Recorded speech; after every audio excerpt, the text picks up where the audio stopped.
본문 말씀이 창세기 12장 그 아브라함에 대해서 말씀을 나눠볼 텐데요. 12장 1절에 보면은 여호와께서 아브라함에게 너는 고향 친척과 아비 집을 떠나 내게 보여줄 땅으로 가라고 명령을 했습니다. 근데 이제 이때 시대적 상황을 보면은 그 아브라함의 그 부모는 은을 가지고 동상을 만들어서 파는 그런 직업을 갖고 계셨고, 그리고 아브라함도 역시 뭐 대를 이어서 그 일을 했겠죠. 뭐 잘 아시다시피 아브라함이 이때 결혼을 했는데 아이가 없는 거예요. 옛날에는 뭐 지금은 뭐 그 자녀 없는 게 큰 험은 안 되지만 우리 부모님 세대만 해도 그 아기를 못 낳으면은요 칠거지약으로 해서 쫓겨나기도 하고 굉장히 그걸 제약시했습니다. 그러니까 대가 끊기는 거에 대해서 범죄시했던 그런 시절이라고 보시면 됩니다. 그리고 이제 그런 얘기 들어보셨죠? 결혼해야 상투를 올린다. 근데 이제 결혼을 했는데 아이를 못 낳아도 어른 대접을 못 받는 시대였다라고 이해하시면 된다라는 거죠. 근데 이제 그때 나이가 떠날 때 그 나이가 75세라고 성경에 나와 있죠. 그죠? 그 나이로 이렇게 비교를 하니까 잘 이렇게 제가 납득이 잘 안 가더라고요. 그래서 아브라함이 몇 세까지 살았나 보니까 175세까지 살으셨더라고. 지금 우리의 수명의 한 2배 정도 꼭 되는 것 같아요. 2분의 1로 나누니까 87.5세야. 그러면 75세를 2분의 1로 나누면 어떻게 돼요? 38.5세, 그죠? 그 정도면은 뭐 38세, 40세 미만에는 저희들이 어디 가서 뭐 새로운 사업도 할 수 있고, 충분히 그 건강도 그렇고 정신도 한창 건강할 나이가 아닌가. 그렇게 반을 접어서 생각을 하니까 좀 쉽게 좀 이해가 되더라고요. 저도 뭐 양봉을 30대 후반에 시작을 했으니까 얼마든지 뭐 여기 40대는 뭐 별로 없지만 40대는 사실 뭐든지 할 수 있는 그런 나이라고 저는 생각을 합니다. 근데 항상 뭐 성경에 잘 아시겠지만 상황이 좋으면은 떠나질 않아요. 그리고 자기가 살던 고향을 떠나서 새로운 곳에 간다는 것은 일단 두려움과 불안이 늘 같이 공존하겠죠. 그러니까 내가 있던 데는 상황을 아니까 일단 안전하다라고 보시면 돼요. 많은 사람들이 본토 아비집을 지키려고 하지, 강화시키려고 하지, 그걸 자기의 기득권을 놓고 떠난다? 이건 쉽지 않은 일이라고 보시면 그게 맞습니다. 제가 볼 때는 많은 사람들이 그 자기의 어떤 기득권을 강화하려고 다 골몰하고 있다는 거죠. 특히 지금 세대에는 이제 공부를 많이 하고, 그러니까 우리가 뭐 학력을 높이는 것도 자기를 강화하기 위한 방법의 한 가지라고 보시면 되고, 그리고 힘 있는 사람들의 그 인맥 같은 것을 이렇게 뭐 자랑하거나 또 그런 인맥을 쌓으려고 노력을 하고, 그 다음에 이제 스펙을 많이 쌓죠. 경험이라든가 경력이라든가 또 자기의 재능들을 이렇게 살리려고 노력을 하고, 특히 뭐 아시겠지만 자기 강화하기 위해서 이제 성형수술도 요즘에 무진장 많이 한다고 하더라고요. 나이 드신 분도 막 땡기고 뭐 그런 걸 한다는데 그게 뭐 나쁘다고 할 수는 없지만 어쨌든 그것도 어떤 자기의 이제 그 능력이 된다라고 보시면 돼요. 젊음의 미라든가 아름다움은 그게 권력이 될 수 있고 힘이 될 수 있습니다. 근데 이제 요즘에 그 세태를 보면은 힘 있는 사람들이 계속 자기를 강화하는 모습이 보이죠. 뭐 최근에 이렇게 의사들의 의대 증원을 하는 데에 대해서 막 반대하거나 데모하는 그런 모습을 보면서, 물론 그분들이 뭐 나름대로 타당한 이유는 있겠지만 그래도 지금의 기득권자고 힘 있는 사람이라는 거죠. 근데 그분들이 의사를 증원하지 않으면 결국 서민들의 그 직접적인 피해가 되고, 또 그분들에서 이제 의사가 많아지면은 아무래도 이제 그 가치가 좀 떨어질 수 있다라는 거죠. 그렇기 때문에 결사반대해가지고 사실 그 정부에서도 쉽게 이거를 마음대로 조정을 못 하더라고요. 정치도 마찬가지예요. 서로 뭐 자기 당이 옳다고 늘 주장하고, 제가 정치 얘기를 하겠다는 게 아니라 자기 편을 많이 만들어야 그게 힘이 되고 자기를 강화하는 일이기 때문에 스스로 자기를 위해서 하는 거예요. 사실 말은 참 뭐 잘 아시겠지만 거기에 국민자 꼭 들어가요. 국민을 위해서 어쩌고저쩌고 하는데 제가 볼 때는 자기들 강화하려고 하는 거지 실질적으로 국민을 위해서 하는 정치인들이 몇 명이나 될까? 저는 사실 믿질 않습니다. 그 얘기를. 근데 이런 부분들이 어떻게 보면 우리가 살아가면서 누구나 다 자기를 강화하고 기득권을 보호하려고 하고 자기 안전장치를 2배, 3배로 하고 싶은 게 인간의 본능이라는 거죠. 그러니까 이 아브라함한테 그 하나님께서 그 본능에서 남들은 다 그렇게 하지만 너는 나를 믿고 떠나라는 얘기죠. 근데 떠나라고 했는데 딱히 목적지도 없어요. 그죠? 하란에서 떠나서 가나안을 지나서 세겜 땅에 갔는데 거기도 기근이 들어서 다시 또 이집트로 내려오잖아요. 애굽으로 오잖아요.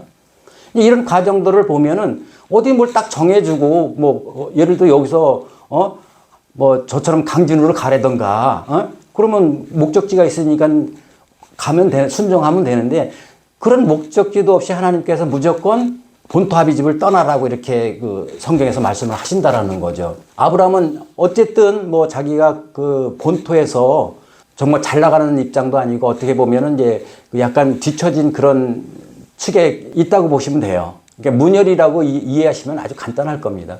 본토 아비집에서도 사실 대접도 못 받고 또 아니면은 뭐 자기 아이를 못 낳고 해서 무시당하고 그런 천대받는 그런 입장에 있다 보니까 떠나고 싶은 마음도 조금 있었겠죠. 그런 차에 이제 하나님께서 떠나라고 하니까 자기가 이제 모든 걸 가지고 무작정 떠나는 거예요. 근데 이 떠난다라는 것을 저는 이제 우리도 똑같은 뭐 이 시대나 저희들 시대나 비슷하다고 생각하시면 되는데 우리도 젊었을 때 막 내가 하고 싶은 거 막 마음대로 했잖아요. 나쁜 짓도 하고. 근데 어느 순간 무질서했던 그런 삶 속에서 우리가 교회에 발을 디디고 새로운 세계에 이렇게 눈을 뜨게 되잖아요. 물론 어려서 신앙생활 하신 분들도 있지만 뭐 젊어서는 진짜 방탕하고 마음대로 하다가 어떤 계기에 의해서 이제 이렇게 예수님을 만나고 신앙생활 하는 그런 케이스도 있는데 그러면은 지금 세대에 이런 말씀을 어떻게 적용하면 될까? 세상이 있고 또 교회라는 하나님의 성전의 울타리가 있고 그러면 세상에서 교회 하나님의 울타리로 오는 것이 떠나는 여정이 아닌가 저는 그렇게 생각을 해봤습니다. 여기서 이제 주목해야 될 거는 사례가 10살이 적어서 65세예요. 떠날 때. 근데 이제 떠나서 기근이 들어서 이집트로 가는데 너무 아름다워가지고 근데 30대 한 33세 정도면은 이런 상황들이 좀 연출이 가능하겠죠. 결혼 안 한 아마 그 30대 초반 같으면은 왕이 탐낼만 하다라는 거죠. 그죠? 아주 그냥 뭐 그렇게 그림이 좀 그려지더라고요. 제가 이렇게 아까 말씀드렸듯이 지금보다 수명이 2배였으니까 제가 이걸 왜 이렇게 말씀을 드리냐면은 학자들이 자기가 성장한 시간의 4배를 산다고 해요. 사람들이 보통 한 20세까지 성장을 하고 지금 25세까지 성장을 한다고 합니다. 군대에서도 키가 자라는 아이들도 있어요. 그러면 그 수명이 100살이라는 거예요. 그러면 이제 이렇게 보면은 이건 이제 성장 기간도 더 길으니까 성장 기간도 더 많다고 보시면 돼요. 그러면 30대 초반이면은 충분히 그 미모의 왕이 탐낼만 하고 후궁으로 드릴 수 있다라는 거죠. 근데 아브라함이 자기가 거기서 정말 잘못될 것 같고 불안하고 그러니까 자기 부인을 희생시켜서 자기를 강화하는 거예요. 부인한테 누이라고 이렇게 거짓말을 하라고 했고 또 그런 과정 속에서 결국은 부인이 어찌됐든 뭐 상식적으로 이게 말이 안 되는 얘기잖아요. 자기는 부인 때문에 안전을 보장받을 수 있다라고 생각하는 그 자체가 문제라는 거죠. 어쨌든 그렇게 돼서 이제 바로 왕한테 후궁으로 갔잖아요. 부인으로 이제 궁으로 들어갔는데 여기 보면 이제 그 17절에 보면 그러니까 하나님께서 바로하고 가정에 따라 재앙을 내렸다 그랬어요. 근데 그 재앙은 어떤 건지 모르겠지만 우리가 재앙이라고 하면은요. 자연재해 그런 걸 재앙이에요. 뭐 쓰나미가 몰려오거나 아니면 지진이 나거나 이걸 재앙이라고 얘기하잖아요. 그 재앙이라는 표현을 썼다라는 것은 엄청난 어려움을 겪게 됐다라는 거죠. 아브라함의 남편이라는 것을 알고 이제 다시 돌려보내는 그런 과정들이 그 성경에 기록이 돼 있는데 그때 바로는 왕이었었고 아브라함은 그냥 일개의 그냥 한 시민이라고 보시면 돼요. 근데 감히 시민이 왕을 우롱했다?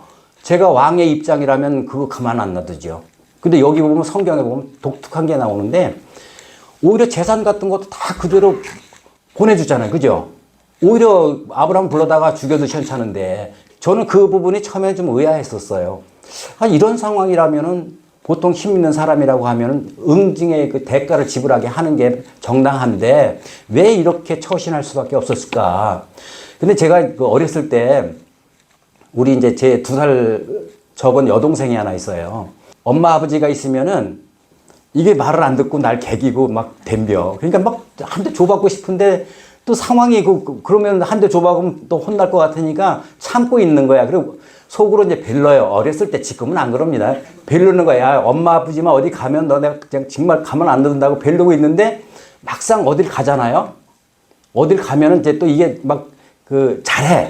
말도 잘 듣고. 그러니까 마음이 약해서 이제 한 번도 야단친 기억은 없는데, 근데 제가 왜 이런 생각을 하냐면은 여기에 하나님이 개입을 하신 거예요. 물론 아브라함이 잘못했어요. 그렇게 하면 안 되는 거 맞잖아요. 그죠? 어쨌든 하나님 입장에서 아브라함이 한번 실수한 것을 하나님이 개입해서 하나님의 어떤 능력을 보여주는 거예요. 바로 입장에서는 정말 화가 나고 믿고 막 응징을 해야 되는데 하나님이 두려워서 못하는 거예요. 그 재앙이라는 게 상상을 한번 해보자고요. 그냥 적당히 너 하지 마 이런 게 아니라 엄청난 피해를 입었을 거라고 저는 상상을 하고 싶어요.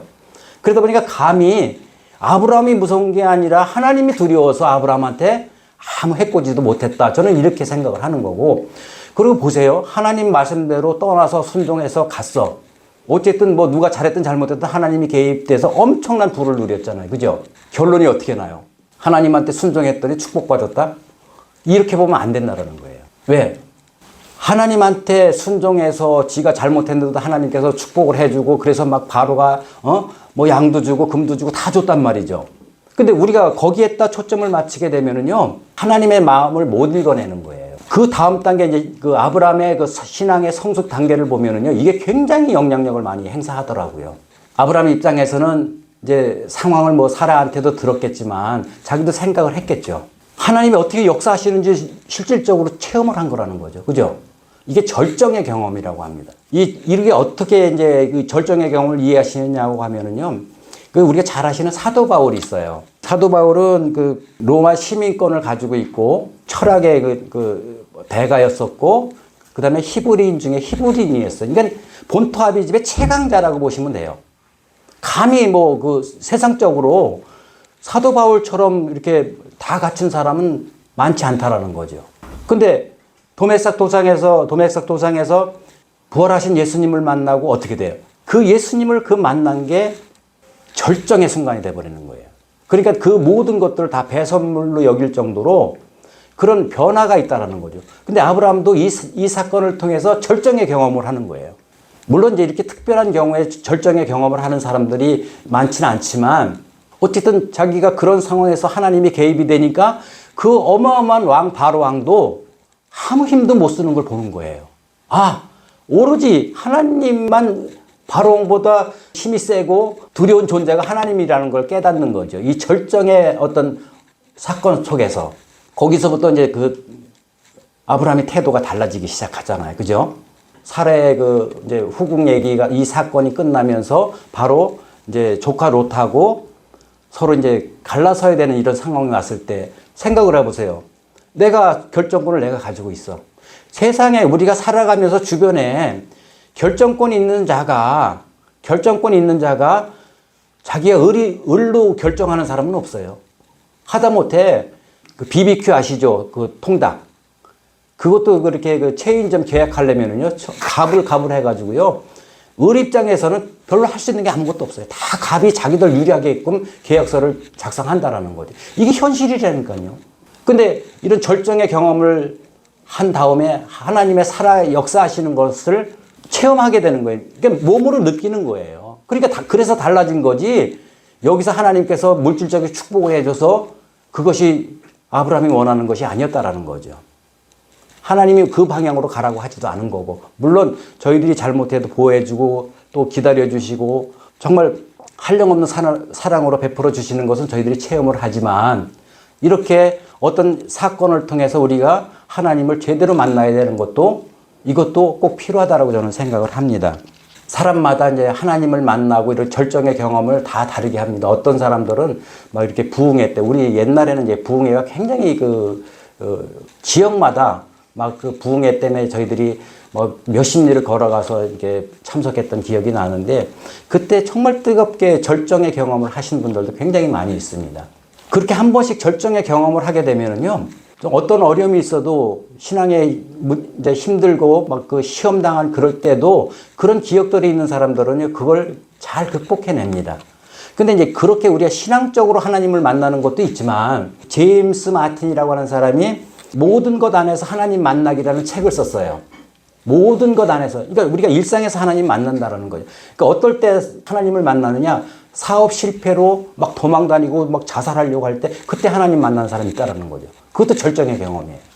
그리고 막 우울증으로 이렇게 자기 스스로 이렇게 어떤 우울증 속에서 헤어나지 못할 때 하나님을 만나서 절정의 경험을 통해서 치료도 되고 믿음 생활도 하는 사람도 있고, 말기암에 걸려서 이렇게 예수님 만난 사람도 굉장히 많아요. 그죠?